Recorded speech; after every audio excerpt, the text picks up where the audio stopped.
Is this on and I don't have to do anything? Okay, great. Can we have my slide? Great. Fantastic, thanks.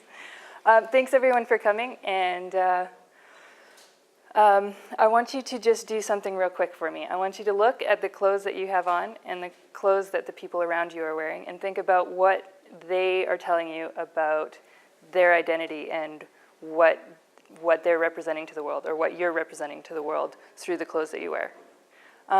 Clothing is a really important way that we choose to represent our identity and our cultural identity. And while it would be really interesting to look at the variety across the world and whatnot, I have to do a master's, and I have to do that in 2 years. So what I'm doing is looking at elk tooth beads and their use in southern Alberta, specifically during the periods of immense change during the 19th and 20th century. Elk tooth beads, as you can see here, are perforated elk teeth. They represent a tremendous investment of time and energy because there are only 2 teeth per elk. So these dresses here that you see with hundreds of elk teeth represent hundreds of elk that were hunted and then processed and then sewn by hand onto dresses. That's a huge amount of investment. And they are written about in historical documents as being wealth represented in horses, which in the plains during that period was how you survived and how you moved around.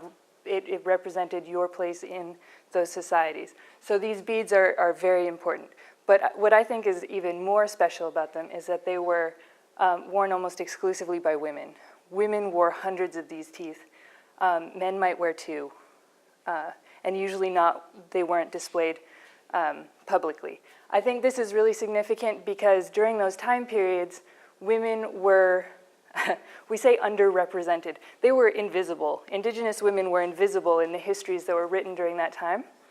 And I think that doing this research is a way of giving Indigenous women a voice again. So what I'm looking at is the distribution and the social function of elk tooth beads in Alberta during that time. I'll be looking at archaeological records, CRM records, the museum collections, and I'll also be doing some interviews on the reserve close to where I live, mostly with the Blackfoot people, also hopefully in Montana.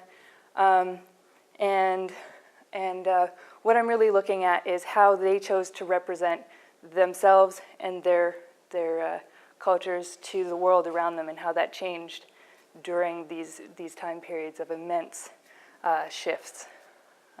So that's my research. Thank you.